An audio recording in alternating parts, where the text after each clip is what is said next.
Don't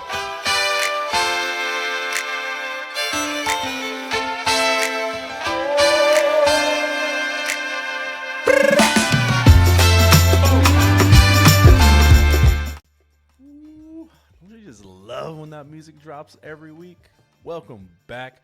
Season 2, Episode 2 of First and Tuna. I'm your host, Big Tuna himself, and this is your safe space, whether you are a football nerd like myself, or if you're new to the sport. Our goal here every week is to be inclusive to these newcomers while still catering to the connoisseurs like some of you may be. Just trying to get you to love the game as much as possible, as much as the next biggest fanatic, and we do that by covering our 4 teams here on the West Coast: Rams, Raiders, Niners, and Chargers. Welcome back, everybody. I am so excited that you guys are back for this week. If you can't tell, I'm a little decongested right now, or congested. I'm a little congested right now. Allergy season, whooping my ass here in Central Valley. Springtime, it's just an absolute nightmare. Where I live at, there is just an unnecessary amount of almond blossoms, and apparently my body's immune system just decides this is trying to kill us, because that's basically what the immune system is a foreign body entering your body, and your immune system saying, hey, this thing's trying to kill us, let's attack it. It's just pollen. So my body cannot handle springtime very well. So I apologize if it's a little nasally, if it's a little Tuna, you sound like crap. I know. We are back for another week. I love you guys for being here. Am I special? Do I know everything about football? No, not at all. My mother thinks I'm special, so who knows how far that truth goes. But I'm happy as hell you guys are tuning in again when you can be anywhere else in the world. Now, the one thing that we do promise to do week in and week out, like I said, obviously we try to cater to the noob and the nerd alike, but a huge thing for me on this podcast is I want to be as positive as possible. You can open up Twitter, you can open up YouTube, you can find dozens of other channels where they are critical, overly critical of like, oh, hey, fire our coach, this guy sucks, get him out of there, this team's terrible. I get it. Everything's very reactionary, hot takes, negativity, spurs views on any platform, but we aim to be the positive end of that spectrum. You'll see a little bit what I mean when we dive into our topic today. We're going into the war room of the Los Angeles Rams as part of our war room series. We'll get into that in a little bit, but as we're talking about each player, we're always, and this is any player at all, we're always going to look at the positive side. We're going to assume, hey, player A is going to get better. We're going to assume this coach is going to make better decisions. You can find the negative Nellies anywhere else. Here, we're always going to be the optimist. And the key reason for that, honestly, I'm not a big fan of the assumption that players don't work hard and players don't want to get better. For example, there's one player in particular, we're going to talk about the Rams today, Michael Hoyt. He gets a lot of criticism because he was in some unfortunate situations. This past season, he's playing a newer role in his career, and people wanted him gone. They didn't want him on the team anymore. It's a lot of the chatter online from fans. Like, you're just completely missing the details that, hey, this guy's playing a new position, but then also we're not taking into account the fact that you don't think these guys work to get better. Has there been improvement? What are they, like right now, it's middle of April. What are they doing? They're watching film from last year. They're in off-season workouts. They're literally getting better as we speak. So whether you are a nerd like me or brand new to the sport, please, when you're critiquing these guys, when you're looking at your favorite players, your favorite teams, take into account the work that goes into it behind the scenes. If somebody doesn't perform well, or maybe they're having a dry spell, you can't assume they're not working to get better. They're going to figure it out. Guys progress all the time. So that's what we try to do here at First and Tuna. We're going to do our best to be as positive as possible. Because like Pat McAfee said, we're journalizing so hard over here. And if we can do that in a positive light, then I'm happy at the end of the day. So thanks for being here. And hopefully you guys agree with that sentiment too. Speaking of positive, oh boy. You guys wear positively negative towards me this past week. I closed out the premiere with my closing thought, something we do here every single week. My closing thought about In-N-Out being overrated. I just wanted to take a moment to apologize because I was not aware of how many of you would be upset with my favorite comment, someone asking me, who hurt you, Tuna? And so from all of us here at First and Tuna, I'm going to look you directly in the eyes and say, I apologize. I apologize that you don't have better taste. I'm sorry. I just have to say, it's okay to admit it. I'm not going to be mad at you. But I'm sorry for making you feel bad about it. This is a hill I'm willing to die on. Look, it's a great price for a burger, especially in a very hostile economy that we're in right now. But don't at me saying it's the greatest thing since sliced bread. I won't hear it. I will die on this hill. It's overrated.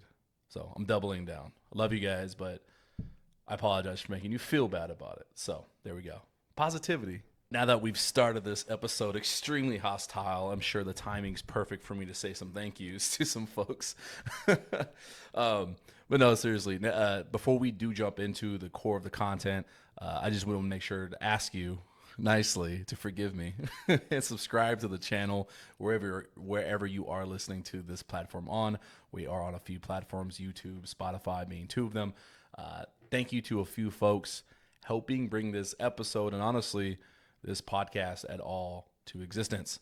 Our first sponsor, the good folks at Rogue Energy, are Tuna fans apparently.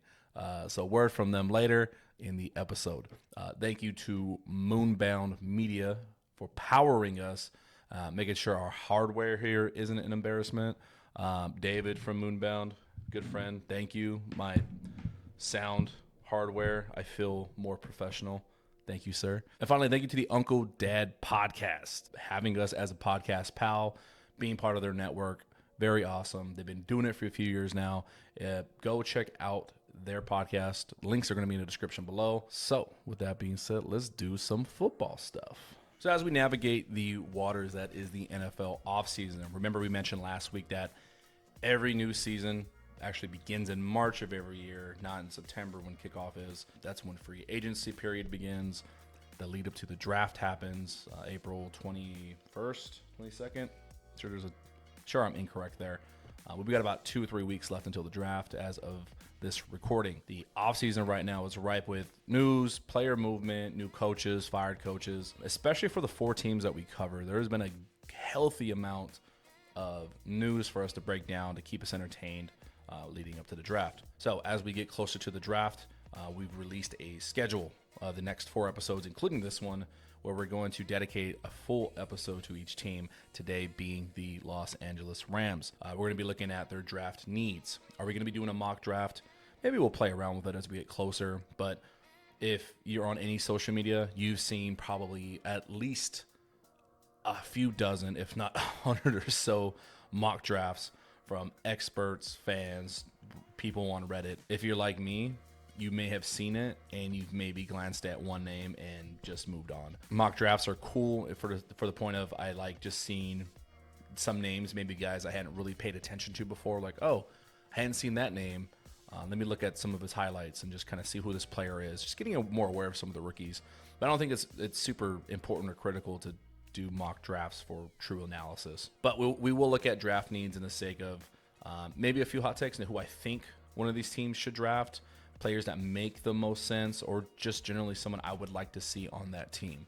We'll look at free agency, the pickups they've made, pickups that they're hinted at making, and why they matter, how they fit into each team's dynamic, and why they were selected.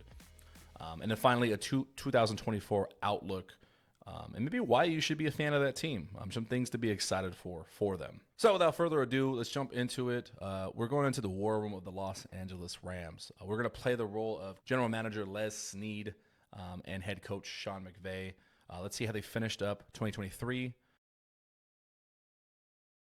2023 was a tale of two halves for the Rams. The first half of the season, inconsistent, seemingly just right outside playoff worthiness. I will say downright disappointing in many moments. Key points coming in the loss to Pittsburgh, when it just seems like they couldn't get on the same page offensively, or their primetime game in Cincinnati, where it was honestly probably one of the most boring games of the year. The second half, though, winning 7 out of 8 games, closing out strong, fighting tooth and nail to get into a wild card spot, seemingly out of nowhere, with people calling them a dark horse to make a run in the playoffs. Unfortunately, they did lose in the first round to the Detroit Lions, with the huge marquee matchup of Matthew Stafford returning to Detroit. Fantastic game. Couldn't get it done in the last minute. We're very close, though. To get a more in-depth view on my take on the Rams 2023 season through the lens of Matthew Stafford's leadership, please check out our blog site link below, tunapod.wordpress.com, to read more into it. If you hadn't been paying attention or you're not a Rams fan, viewing them from the outside, 10-7 record, losing first round of the playoffs, not a lot of Pro Bowlers, with 2 rookies having great years. It really doesn't seem like an overly successful season. Nothing glaringly stood out outside of Puka Nakua's setting records as a rookie. That's fantastic as itself, but he seems to be the only one getting a lot of media attention. But there was a major transition that occurred over the course of dating back to last offseason, throughout 2023 for LA. Here with us last season, you knew we talked a lot about no one predicting the Rams to have a chance in games due to inexperience on the roster. With a franchise record number of rookies and second-year starters, there was a major youth movement. Whereas years past, Coach Sean McVay relied on high-caliber, huge names, highly paid all-pros to win games in critical positions. This past season, they relied on their big 3, Aaron Donald, Matthew Stafford, and Cooper Kupp, plus company, plus just a lot of young players, asking them to step up and be thrown into the midst of being starters, maybe a lot sooner than other teams would have. And part of that process, part of that recipe for success, was they needed these young guys to step up and be successful and take major strides throughout the season. With those 3, Stafford, Donald, and Kupp, being the veteran cornerstone consistent pieces, that is transitioning. Now with Aaron Donald having retired, Cooper Kupp was injured off and on throughout last year, with the emergence of Puka Nakua stepping into a role of almost out of the shadow of Cooper Kupp and showing himself to be a true number 1 receiver himself. Kobe Turner and Byron Young on the defensive line, showing that they can handle their own, playing with Aaron Donald, and many more names on both the offensive, defensive, and special team side of the ball having to step up and play in critical roles. That transition now is bleeding into free agency acquisitions from the Rams. If we look at some of the big names that they've brought in just in this past month, we kind of see their vision come in full circle for what the dynamic is going to be, at least on the defensive side of the ball. First one is a weird one. Much needed position. The Rams have struggled with the backup quarterback for probably the last 2 to 3 seasons now. Having Carson Wentz last season was nice. Obviously, he was able to get a win over San Francisco in Week 18. And then now they sign former Niner and former Raider Jimmy Garoppolo. Handsome Jimmy G. Now, we'll argue between Stafford and Garoppolo. Can you argue with me and say this is not one of the most handsome rooms in the NFL? Hey, I look at these two. You got Staff Daddy, you got Jimmy G. Just saying. But no, Jimmy G. So for as much as I actually didn't clown him last season, but talked about him in great lengths last season with the Raiders about the experience with him. You know what you're going to get. You're not going to get somebody to put the team on his back like a Matthew Stafford of just, hey, I'm going to throw the ball 40 times and I'm going to win the game. Jimmy G needs a consistent system. He needs dynamic play calling around him to let him utilize his strengths, the play action, throwing off platform out of the pocket, throwing to wide open guys based on scheme. He's very intelligent. Can he throw 40, 45 times a game and be an MVP? It doesn't appear that way. It doesn't seem to be his strong suit. Why does that matter for the Rams? Well, very capable. He's able to win games, and obviously he doesn't suck at quarterback, despite all the joking we may do on social media sometimes. He's been a starter in this league for many years. Took the 49ers to a Super Bowl, fell one game short before as well. But he's very capable playing in this league, far better than a lot of other options at backup. The plus to that as well, because he spent so many years in San Francisco, to pretend there isn't a factor of, oh, hey, I know some of the things that the 49ers have done on offense. Here's some things that we can bleed into our own offense. here's some critical points on that offense that can benefit our defense for our 2 matchups this upcoming season. These things benefit. It's really cool. Nice to have him stay in the NFC West and actually come play in LA. Is it weird? Fuck yes. Really fucking weird because I've hated this guy for a lot of years, just being a 49ers player. So we'll see how he does. I'm actually pretty excited about it. There is a reality as well of something stupid happening where Stafford can't play for a game, and it happens to be San Francisco week. Jimmy Garoppolo has to come in and win a game against the 49ers. I would love to see 49ers Twitter after losing to Jimmy Garoppolo in LA. That would, I'm going to assume, not feel great for you guys. Moving on, probably arguably the biggest pickup for the Rams free agency, Cameron Curl, safety, previously playing for the Washington Commanders. This guy wasn't on a lot of folks' radar unless you really are a football nerd and you just kind of know everyone's roster all the time. He was kind of, I'd say, underrated. This guy can play the safety position at a hybrid level. And what I mean by hybrid, he's not just, oh, I can cover deep, I'm good at coverage, or he's not just lightweight linebacker. This guy can do both. He's going to lay the wood, no diddy intended, and he's just dynamic around the ball. Like, he's just always finding where the ball is, whether it's going for strips or just getting around the ball for interceptions and deflections. He's a ball hawk. He's a smart football player, much needed dynamic player in the back end of that defense. Helps bring some toughness and some real edge to that defense. Very exciting. Keeping on the defensive side, Darius Williams, I'd say this is going under the radar, is probably one of their better pickups. Darius Williams was previously on the Rams before. He was with the Rams when they won the Super Bowl in 2021. He opted the last 2 seasons to take a contract in Jacksonville. Man went and got his bag. Nothing wrong with it. The Rams weren't in a position to pay him what he was owed. Played extremely well. Missed on my notes if he made a Pro Bowl or not once or twice the last 2 seasons. Very good coverage. He's aggressive. So if he feels like he's got to jump on a route, he's extremely aggressive, but he's smart about it. He doesn't just take unnecessary risks. And that's something that's desperately needed for the Los Angeles Rams because Ahkello Witherspoon, Darion Kendrick, they were fine last season. Loved watching Ahkello. He was a great story of him kind of starting out of nowhere as well. Kind of revitalized, put some more juice back into his career. Hopefully he's going to get another contract, if not with LA, with somebody else. But Darius Williams is much needed there on that outside, along with Tre'Davious White. Now, Tre'Davious White is going to be a fun one. That could either be a marquee pickup and just halfway through the season, we're going to be thinking, wow, why didn't nobody else want to give this guy a contract? Reason being is because he's had previous injuries the last 2 seasons that have kind of held him back from his potential. Just a few years prior, this guy was playing at all-pro level, arguably one of the top 5 defensive backs in the league for Buffalo. Like the old saying goes, your best ability is availability. And if you're not in the field, it doesn't matter what your potential is. You can't really help your team. Really, really hoping that he can come back from his injury. Hate seeing DBs with leg injuries not be able to come back to form, whether they lose a step speed-wise or they're just not as explosive as they used to be. Really, really hoping that Tre'Davious White can get back to form. Between those two, Darius Williams, Tre'Davious White, help add Cameron Curl to that mix. That trio of DBs, that talent being infused into the Rams' defensive backfield, that is awesome. And that's part of our conversation as we wrap up this section. We talking about what's the new look for the Rams. What's the game plan here? The idea here that we think that they're going for is veteran leadership in the back end, with the defensive line up front being more youth, speed, taking a few risks there. And then on the offensive side of the ball for the Rams, 2 nice pickups. You had Jonah Jackson, left guard, previously playing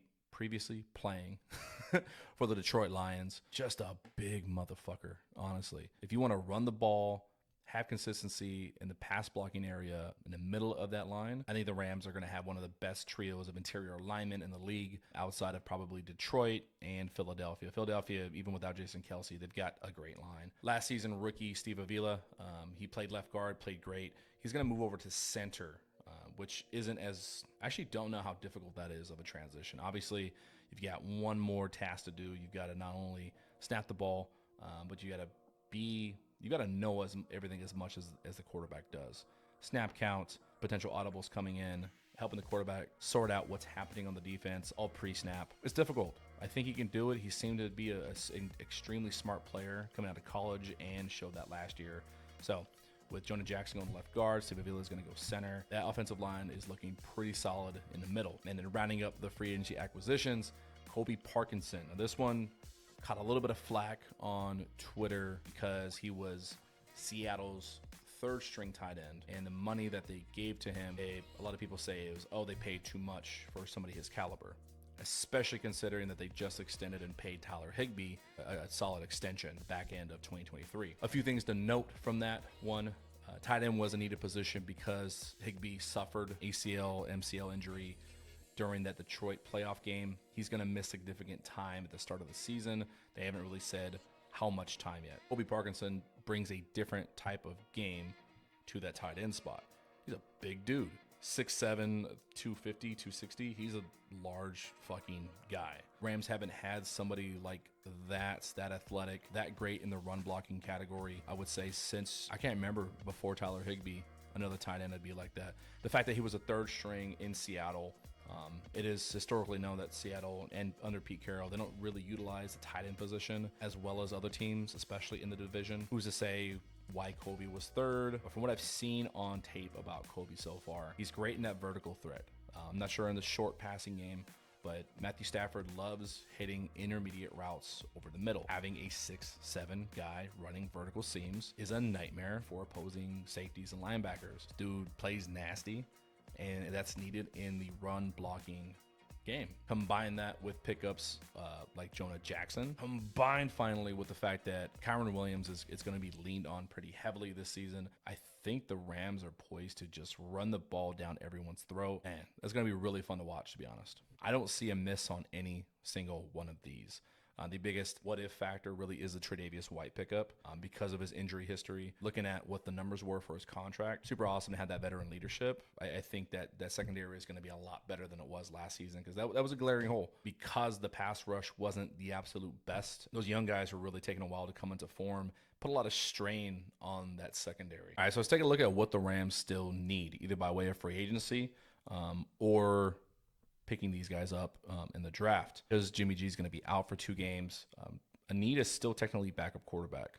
Now, Stetson Bennett was picked up last season in the draft. He missed the entirety of last season, though. He was on the non-football, unable to perform list due to personal reasons. Not a lot has actually been said officially about it by Stetson's camp or by the Los Angeles Rams.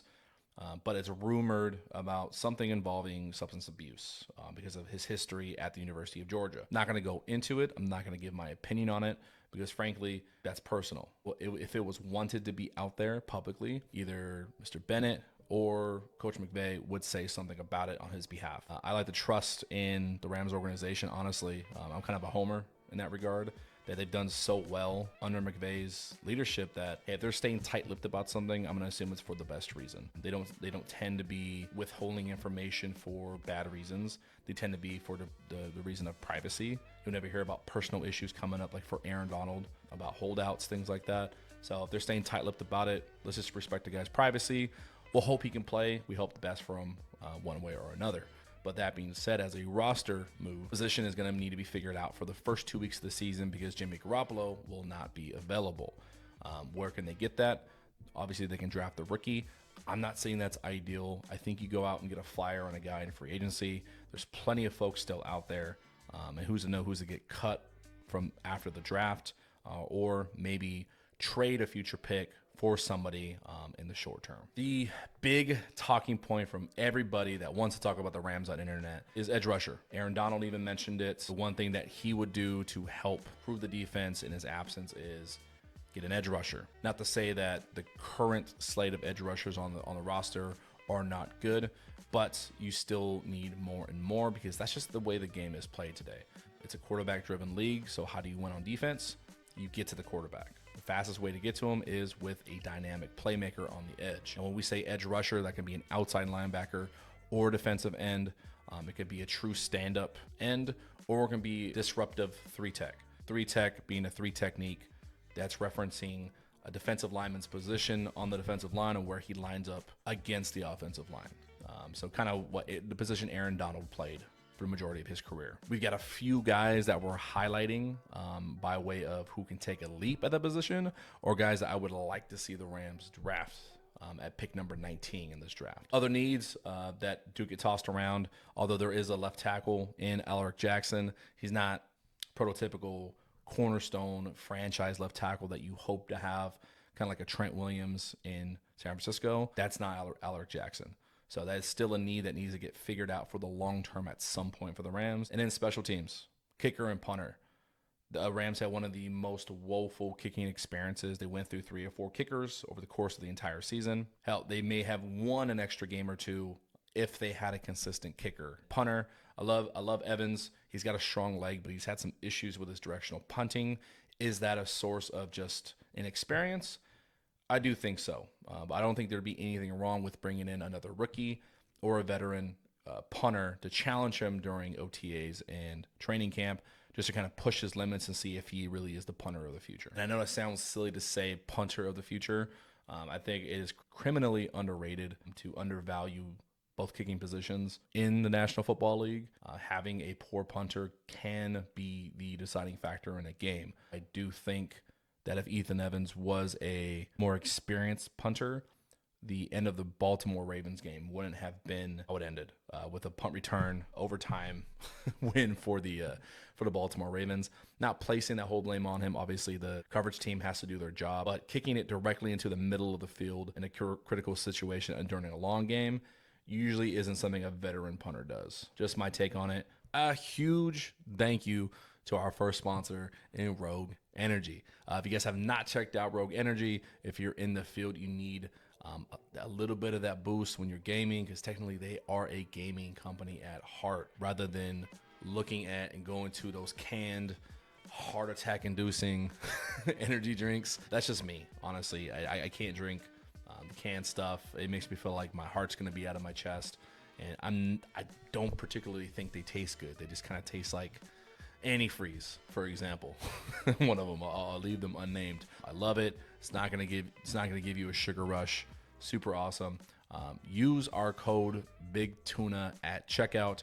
Give yourself a little discount and show a little love for the podcast. Thank you again to Rogue Energy, our first sponsor of the channel. When we're looking at each of our teams from the draft war room, it's fun to look at potential new players here and there, but what gets overlooked is the guys currently on the roster.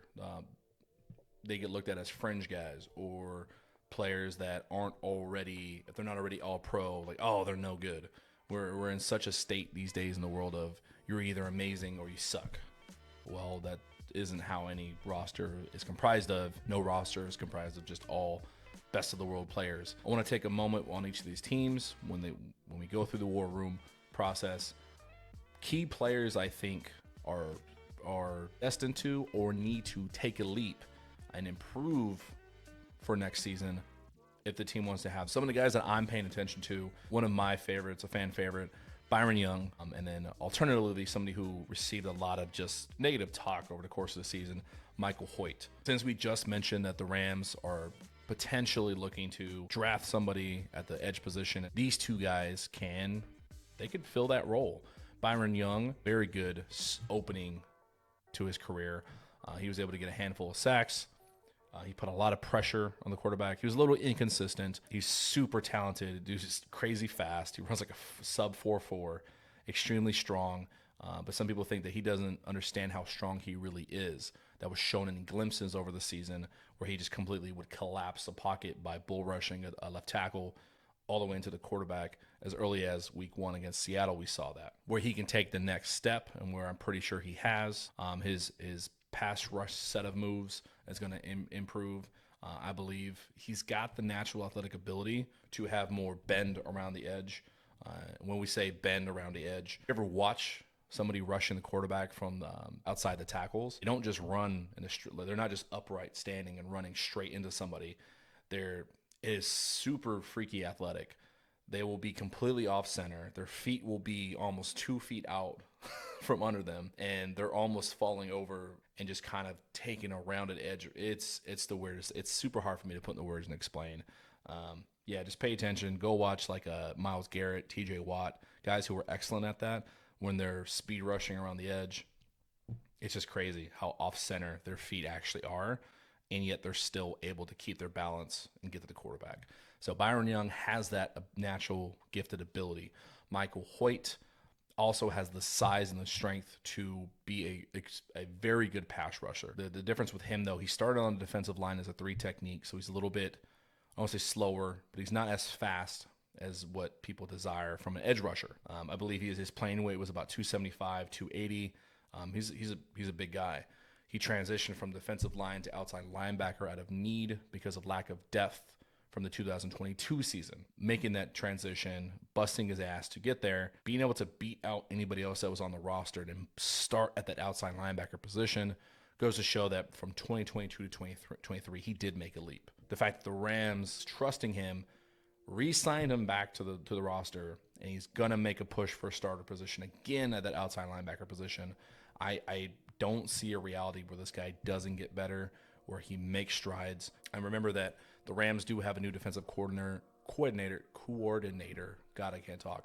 In Chris Shula, almost guarantee that every position is going to be utilized a little bit differently because now it's his take on how to use these guys and how to get the most out of the roster versus what Raheem Morris did. I'm going to go out on the limb and say I think Michael Hoyt has a very, very good season. He kind of reminds me motor-wise of somebody like a Kyle Van Noy. Completely different body types, different type of athletes. But when it comes to just, hey, this dude's just a pure football player. He's going to bust his ass on every single play, no matter the quarter. You want somebody like Michael Hoyt on your defense. So I think this is great that they kept him. And last but not least, on the defense, I think a key person to watch is Quentin Lake. Quentin Lake is a safety, but he can play that nickel hybrid type look, depending on what the package is in a 3-4 defense. He took some strides as a starter this past season. Him and Kobe Durant or some of that young blood on the defensive backfield. Since he can play anywhere in that defensive backfield outside of, obviously, not outside corner, if he can show he's got a nose for the ball, between him and Cameron Crowe, that could be a very, very deadly safety combination on that defense. All right, let's get to the fun side of the ball. I got 2 names here for you. Steve Avila. Obviously, we talked about him a little bit already. He was the rookie left guard for the Rams, transitioning over to center this season. New guard Jonah Jackson, Steve Avila, and newly paid right guard Kevin Dotson, who's coming off an all-pro type season. It's like 300 pounds a piece of just large man. If that doesn't get you hot and heavy for a run game, I don't know what will. Although he had a great rookie season, he is going to have to step up now as the centerpiece of that offensive line. It's going to be really great to see the leap that he can take. If he can keep the level of play that he had last season at a new position, this offensive line is anchored in the middle. It's going to give Matthew Stafford a lot of time, and the passing game is going to thrive. And then last but not least, our last player to watch is a player that we are a huge fan of here at the First and Tuna podcast. We got to see him work a little bit at training camp last season. Dude was staying late on the jugs machine far after the team had already packed up all the equipment. And that's going to be second-year wide receiver Xavier Smith. Smith is an undrafted free agent rookie out of Florida A&M. If you have no idea who the hell I'm talking about, you need to get with the program. Steve Smith knows who this man is. Steve Smith, every offseason, he likes to take time and highlight receivers that he thinks are actually fucking legit as hell on his YouTube page. Some of the things that I find dynamic about Xavier Smith, he kind of reminds me of Tutu Atwell, not just because of the size. They do have the kind of same body type, height-wise, weight-wise. Whereas Tutu is more straight-line speed. He's got that. He's very fast. Xavier Smith, we'll call him X. He shows that he is way more dynamic of a run-after-the-catch guy than Tutu Atwell. His highlight shows some special teams work, shows some screen work. Some of the plays I liked in particular are anytime he could take a screen pass, weave through traffic, and get big gains or touchdowns. You can kind of see a guy's natural fluidity in traffic like that. It is a different skill set that doesn't just translate just because of speed. That's kind of where it's a good example where we talk about, hey, is this guy just a pure football player? Because if you're just a track guy for very fast, that's cool. Very rarely do you get naturally in position just to have breakaway speed and use it. But if you can be fast and shifty and navigate through traffic and avoid tackles, especially at that size, that's a natural gift. That's just being a pure football player. And this guy has great hands as well. He didn't get to show too much in preseason last year, but he made a fantastic catch in one of the preseason games. There is a need for depth at the wide receiver position. The Rams have shown that they're willing to throw into the rotation a quote-unquote undersized guy, Tutu Atwell, Look back to Brandon Cooks. The guy can catch and is smart, like Xavier Smith has shown on tape to be. Sean McVay is great enough as a play caller to put these guys in situations to show off their strengths. I think that there's a spot on this roster for Xavier Smith, whether it's in special teams, whether it's on the offense. Love to see this guy take the next step. It will be great to see all these guys take a leap, especially the last guy on the list. We're big fans of X here on this podcast. We are at the most hot take section of this episode, filling the gaps with the draft. Now, the Rams are currently at the 19th overall pick in the first round. They have a total of 14 draft picks, tied for the highest in the league this season. We've gone from the old mantra in 2021 of fuck them picks to now please draft harder. The consensus from media is that LA should only take an edge rusher at number 19. It does make sense. Like I said, even Aaron Donald said, hey, they need edge help. But like we're going to talk about here in a minute, I've keynoted two guys particularly that I want to see the most. Now, I could sit here all day and talk about 16 fucking different edge rushers, why they're all good. I don't know. I don't know who's going to be good. You don't know who's going to be good. No expert knows who's going to be good. We can take our best guesses. There's guys that seem like for sure things, and they always do in every single season, and we just don't know. So let's just look at who we think makes the most sense. If we're going to go in the camp of edge rusher needs to be taken, I do actually believe that. I don't think they need to be the starter right away, because like I said, I'm very, very positive on the outlook of both Byron Young and Michael Hoyt. I think that they can do amazing things on the edge for the Rams. Will it help to have another guy, another game wrecker in the rotation to help those guys? Absolutely. There's a need for it. Number one, UCLA linebacker Laiatu Latu. I think I said it right. The reason it would be perfect, him playing at UCLA, he's already there. He's homegrown in California. He's from Sacramento, playing in LA. UCLA crowd will obviously come watch. On the field, he's graded as the most polished as a pass rusher. He's got the biggest variety of techniques to get to the quarterback. For you newbies, what does that mean? It means he's not just big and fast. Kind of what we talked about with Byron Young. You got to have good leverage at different speeds, take good angles, and have good hand technique to be able to disengage blockers quickly. Grading those from a technical standpoint, he seems to be the most polished. His key concern is injury. So he missed 2020 and 2021 due to a neck injury, which caused him to have a neck fusion surgery at some point. The doctors at University of Washington, where he played at originally, would not clear him to play. They recommended he retire. He was able to go to a third-party doctor, get it cleared, change schools, and kind of unretired from that injury. And so far, there hasn't been reports come out from his player interviews during the combine, meaning, pre-draft. Doesn't seem to be anything from the injury he suffered. I mean, there's hope that there's nothing wrong with it, but the fact it's still brought up concerns me a little bit because you just don't know. But from what I see in him on the field, he was just a natural pass rusher.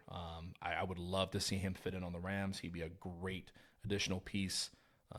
So yeah, I definitely wouldn't be mad. I just don't truly think he'll be there at 19. It's hard to imagine that if he's that good of a pass rusher, he's going to fall out of the top 15 picks. I don't know. We'll see what happens. And then the one I really, really want to see. So this is my favorite pass rusher in the first round. My favorite pass rusher at all is actually in the second round. We'll talk about him in a bit. I think that you take the best edge available, and I think that's Chop Robinson out of Penn State. He's got a fucking funny story too. Family called him Pork Chop when he was a kid just because he was a fat baby. So they called him Pork Chop. Obviously he came into shape playing football. He's a big buff dude now, but they still call him Chop. This guy is a freak. He's arguably the most dynamic edge rusher in the draft. I think unfairly people have labeled him boom or bust by media accounts. Because they say opposite of Latu, he's not as polished as a pass rusher in terms of technique. He just seems to be pretty successful based on his athletic ability. Again, we're a positive podcast. If that's true, if all this guy needs is, hey, once you get the NFL, you're going to learn everything you need to know. We're going to coach you up. We're going to get you ready. If he's got the athletic ability already, he's a professional and he's going to learn, and he goes to a good situation like the Rams, why can't he be great? I dislike that narrative of boomer bust because we don't think he can learn new things. Okay, well, if you don't think any player can learn new things, then why draft anybody? They're all going to have to learn new things. So if the Rams somehow get Chop Robinson and he ends up being just a game wrecker on the edge, this defense can be very, very scary. The third guy I'm going to talk about, he is my favorite underrated pick in the draft. He's slated to go second round. Central Michigan's defensive end, Marshawn Kneeland. My hot take is that the Rams, if they don't pick a pass rusher in the first round, they're going to make sure they get Kneeland in the second round. He can play the outside edge rusher. He can play 3 technique. He's impressive. He stands out against what's considered lesser talent competition-wise, which is his biggest critique from scouts, is that he played in lesser competition, Central Michigan not being one of the powerhouse programs. My thing is that you still have to perform at your position regardless of what the competition is. And if you are just head and shoulders above that competition and you look like a man amongst boys, then what are we talking about? Clearly he's not playing down to the level, which is very easy for a lot of non-NFL caliber guys to do. I just dislike that narrative of, oh, he didn't play somewhere like Ohio State. Let me ask you, look at your favorite team, look at the roster, look at the entire league. Is every starter from top to bottom from a top 10, hell, a top 25 or 30 school? No, you've got Western Michigans, Eastern Washingtons, you've got Southern Illinois guys. There's guys from small schools. Football players are good regardless. They make shit happen. And I think Marshawn Kneeland is one of these guys. You turn on the tape, he just wrecks the pocket. His go-to is a bull rush. So very similar to Chop Robinson. I think he's going to have to take leaps once he gets to the league and learning a new variety of pass rush techniques. But from just the athletic standpoint, dude is just a freak, man. I feel weird saying a man is a freak, but it is what it is. He's improved every single season at Central Michigan. What I'm seeing on tape is purely just a raw bit of clay, athletically, and just pure motivation. He's one of those high motor guys that the play's never over. I want this guy on the Rams. I don't care if they trade back and get him in the first round or if they get him early in the second round. I think he needs to be in blue and gold.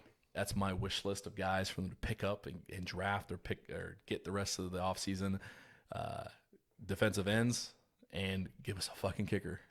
That's my take on it. Kind of wrapping up this war room segment for the Rams. This is a very, very good offense, a top 10 offense.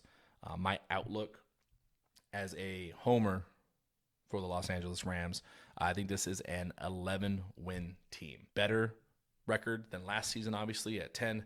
And them getting to that position just happens a lot better, a lot smoother than what happened last season, where they're fighting tooth and nail for every win up to the very end.